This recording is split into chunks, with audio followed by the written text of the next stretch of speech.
Welcome back to the class, everyone. 3v3 Grand Arena is right around the corner, and sometimes one of the most challenging parts of it is knowing what to send on defense, because when we transition from 5v5 to 3v3, you have to know which two characters to get rid of. So that really is what today's video is about, and this isn't going to be a huge comprehensive list of all 50 3v3 teams. We might do that at some point, but for today's video I really just do want to talk about my 10 personal favorites, and I don't use every single one of these teams on defense anymore as my rosters progressed and become, quite frankly, really Galactic Legend heavy. But these are teams that I've all used before and I have enjoyed them because they have a little bit of a surprising mechanic the opponent might not be ready for. The first up, and gosh, I hate this one. I hate this team. It is so annoying to deal with on defense. Yes, it does have solutions. Nute Revan and Afra both have a pretty good shot at taking it down. But if you don't have the right things in your roster to handle this team, it is a massive pain in the butt. And most of it all revolves around the fact that good old Finn's leadership here has the way to reduce cooldowns constantly through the exposed mechanism. And it's terrible because every single one of the characters that you put on this team, Resistance Hero Finn as well as Zorii, has an entire team cleanse. So basically what happens is, if you can't constantly stun lock all three characters at the same time, which is very hard to do unless your name's Jedi Knight Luke, you can't really keep debuffs at them at all, and they just shred right through you with all their exposes and normal damage, because they also have multiple mass attacks going on between Resistance Hero Finn and Zorii. Now, I will say, there are some people out there who enjoyed the Rose variant, swapping out Resistance Hero Finn for her. I don't particularly love that because when you drop an AoE from the entire team in 3v3, you open yourself up to some cheeses that the opponent can use if you have things that can stealth and taunt out, kind of like how Night Sisters would do with Night Sister Zombie and Acolyte. So that is why I prefer this comp over the Rose one. Obviously, you can't really debate the leader or Zorii, as they're very important. Next up is going to be this Boba Thermal team, and I actually really like this team. I don't use it anymore, just again because of how my roster's progressed, but it has some nice things that are a little bit unpredictable for the enemy to handle when they're facing it on them offensively against your defense. And it all has to do with Boba's leadership. Number one, he does have some thermal synergy despite not actually having any thermals himself, where he'll give 15% turn meter whenever a thermal detonator explodes. Both Zam and Dengar had thermals, so that's a great addition to his team. But on top of that, he does this really weird thing, and this is kind of because his lead is an older lead, where they gain 15 speed for each debuffed enemy. The reason why this can become unpredictable for the enemy is because when Zam goes, and she's going to have a ton of speed, assuming you have her GAC Omicron here, she's going to have a ton of speed and go out and apply debuffs to the enemy team. However, none of her debuffs are irresistible. So she might land 2, she might land 1, she might land 3. You really don't have any way of knowing, even based off her potency, because sometimes things just get resisted by that 15% chance. It's completely random. Basically what I'm getting at is here, she's going to apply a random number of debuffs that is going to cause a random number of speed from Boba lead, because it's dependent on each enemy having a debuff. It could be 1, 2, or 3, and you just don't know when Dengar is eventually going to get a turn. You don't know when Zam is going to loop back around to start triggering the thermals, and there's more turn meter. The whole thing can just get really out of hand quickly. Although Boba's contract is kind of hard to hit, typically by the time it does, the battle is already over. The team can be very annoying, and on top of that, just typically good at stripping banners, because we have both damage over time as well as thermal detonators in here. So even if the enemy team can get through them, and again, it's not, there's plenty of counters to this team. But once you do get through it, a lot of times that thermal or that dot will trigger on the turn your enemy gets when they get the kill, and they'll end up losing some of their banners. So it's a pretty nice addition overall. Next up is going to be a much heavier team, and that is Traya, Savage, and Darth Talon. You really only need the Traya and Savage Omicrons to make this work.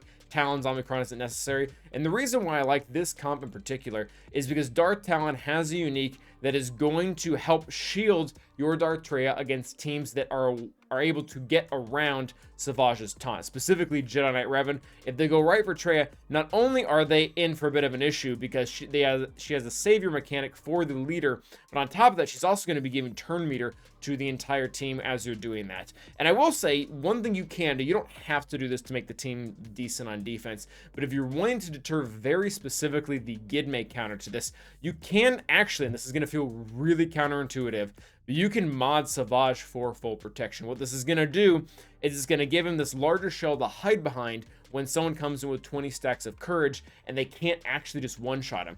And it is, the math actually does check out here. This isn't a fool's errand, and it kind of looks like a fool's errand at the beginning because his unique, Talon's unique, and Traya's unique Omicron all give max health to Savage. But ultimately, if you get enough protection on him, even all those max health bonuses aren't enough to let Padme one-shot him right out the gate because they only do about 1.6 total max health damage. It's a lot of math. If you mod him for full protection, Padme won't be able to immediately kill him. Any amount of health, and they will be able to get the one shot and then take out the other two enemies. But that's a very specific counter. You don't have to do that for this to be a valid defensive option.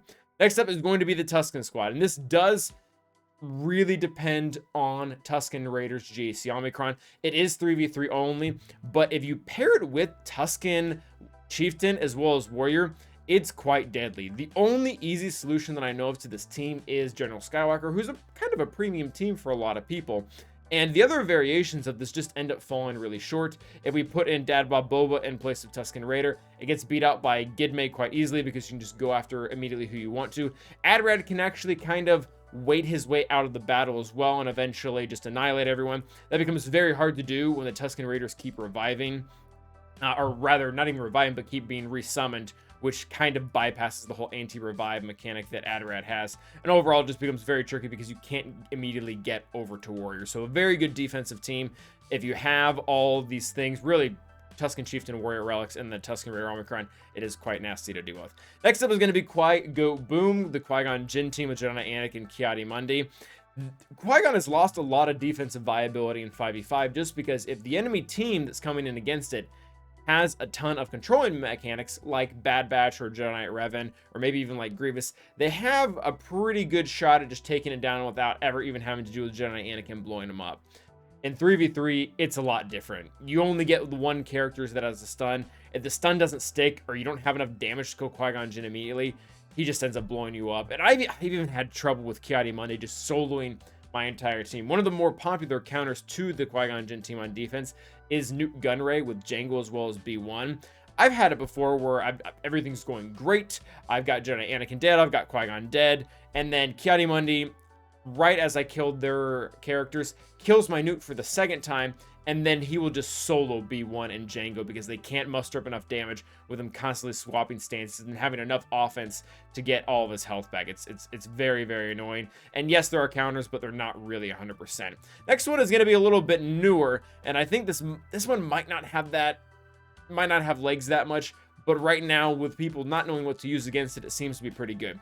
The reason why we have Chopper in here, Hera and Krex really aren't debatable, as they are pretty important, is because of his basic ability. This does go very far as the three characters are concerned, because it will constantly leave everyone buffed with defense up, offense up, and speed up, because he's going to be assisting out of turn constantly.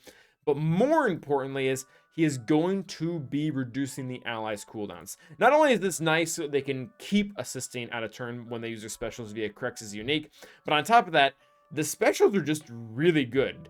Particularly this one that constantly applies tenacity down and dazed to all enemies for 2 turns. This really kind of craps the bed for a few characters that don't want to be dazed and can't resist tenacity down, like Wampa, who kind of has an affinity for taking down rebels. Being able to use that constantly so Wampa can't just constantly cleanse the tenacity down off is going to be beneficial for the defensive team. Next up is going to be Adrad. Adrad is going to, in a very similar sense, mirror what Qui-Gon Jinn is doing on defense in 3v3. When you have less enemies to be able to control, or just have enough raw damage to be able to take him down immediately, the team is really annoying. And ultimately, if Adrad can live long enough in the battle to get his hope off, which I have had happen before, then he will just annihilate your team. It's not super fun to deal with. And again, typically in 5v5, you'll have more tools to be able to deal with him. But if you can't get him down pretty quickly, you're going to be in trouble. I do really like the tank here. If you only have Cassian, I guess that's fine. SRP is kind of decent. Baze isn't half bad either. You really have a lot of options for this third slot. Jyn Erso is definitely a requirement. She's mandatory. Otherwise, Adrad doesn't get to do the fun thing where Jin will live forever and they'll beat up on her and he just bides all the time in the world.